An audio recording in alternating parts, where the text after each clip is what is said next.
So ask your question now. I did, and I asked it. Ask it again. Ask it again. Abraham, when there are lovely people in my life that behave in different ways, how do I just notice the best of them? Yes, that's the question. Yes, that's the question. By practicing the best of you, whether the best of them is showing up or not. By not needing the best of them to create the best of you. By not being so conditional that the best of you can't show up unless it's the best of them. By not turning all of your power over to their behavior. Right.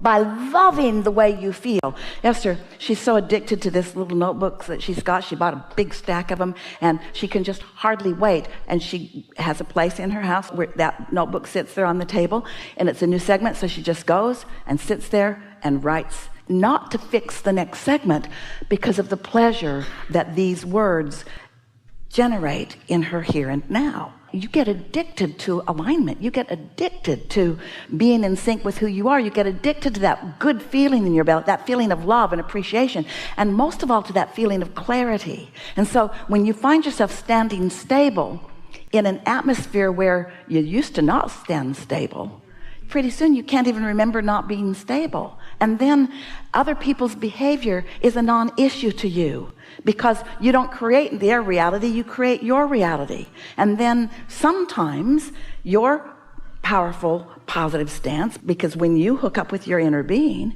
and you're part of that point of attraction, now the probability of evoking from them more of that is millions of times more likely than if you don't do that.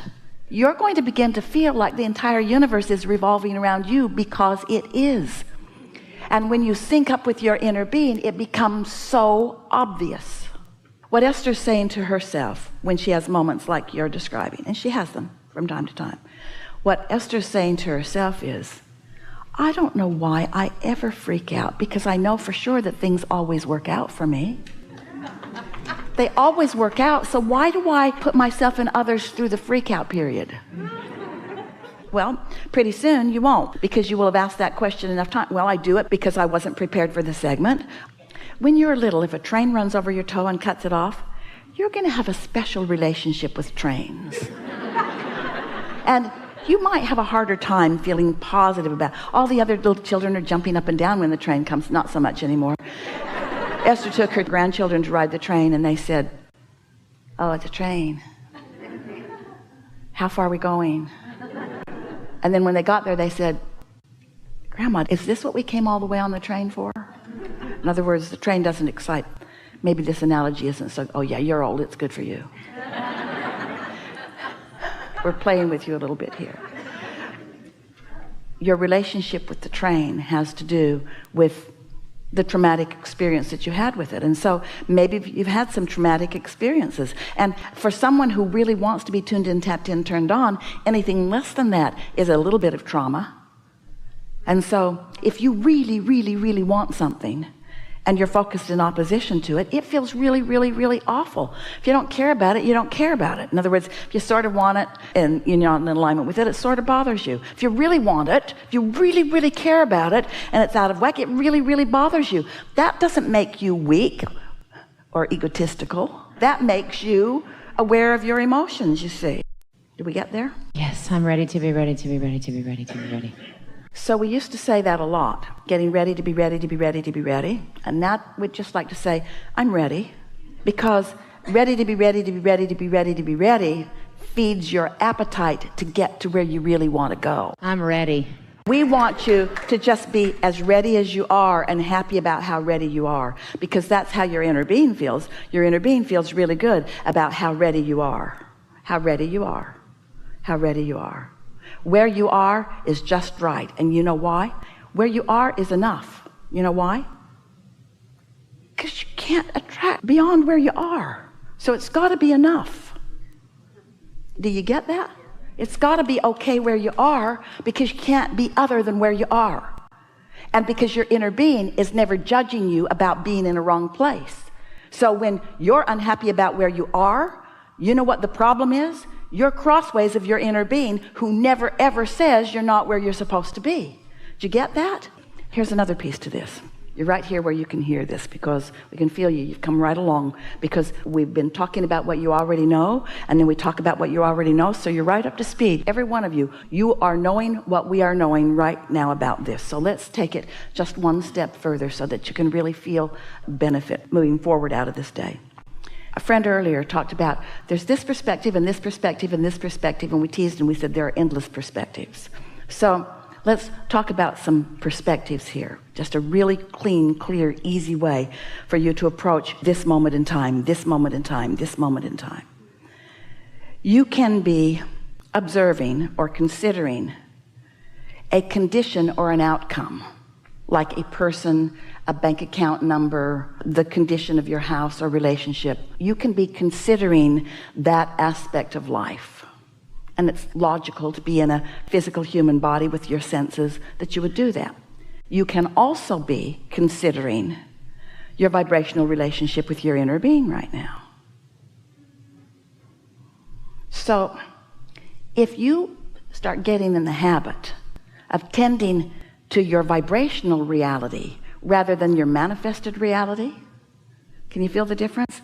Let's say that you hear a funny sound in your car and you worry that it's getting ready to break down. So you're focused upon a condition that you're having a response to. Naturally you would. But let's say that rather than responding to conditions and letting the condition evoke your emotional response, let's say you've decided to get out ahead of everything and you've decided to take charge of your emotional response. So you're looking at your emotional response rather than letting your emotional response be a knee-jerk reaction to a condition. Can you hear this? So you hear the funny knock, knock, knock in your car, and you start to feel a soft wafting of insecurity coming over you, but you don't let it take hold. Instead, you say, I have really good timing in my life and I can take care of this. You say, things always work out for me. You could even say, this has been a really stable vehicle. You could even say, everything works out well for me. You could even say, all is well here. You could say, there's nothing serious going on here. You could say, I am stable, I'm secure. And our point is that if you will stay there and focus there until you really feel that, till you really feel that, then the outcome will please you. We've said to Jerry and Esther as they were moving around in their monster buses, and even all of this lovely merry band that gets on airplanes and in the van that hauls all the equipment, they're moving around a lot from place to place to place to place to rendezvous with you, and they always get there.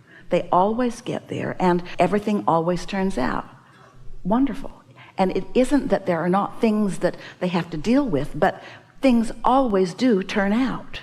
And when you decide to know that, and you decide to acknowledge that, and you decide to let that be the dominant vibration that you're offering, then the current condition becomes less and less of a significant factor in your life experience. And that is such an important thing for this reason.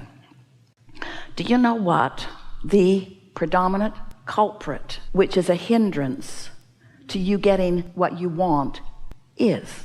Do you know what the culprit or the hindrance to the more that you're asking for, do you know what it is? It's what is. Because what is in a state of becoming more all the time. And if you are fascinated and so verbal about describing what is, then you're not allowing the universe to yield to you the new improved version that you've already asked for. So what step 5 really is standing in this place of understanding that it's always going to be changing, and it's always going to be more, and that the vibrational version is always an improved version of what is.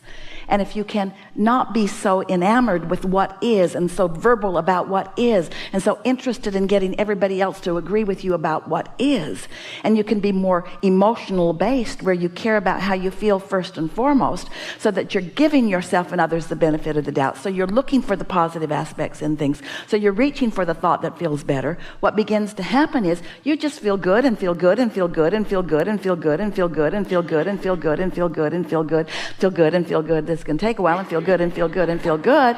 And others look at you and they say, why do you feel so good all the time? And you say, because I decided to. And that twists their brain into a knot. What do you mean? I've decided to feel good too, but something went wrong with my car and I had a fight with my lover and you say, oh, I'm way past that. I don't let the details of my current life mess up where I'm going. This is a really good time for a segment of refreshment.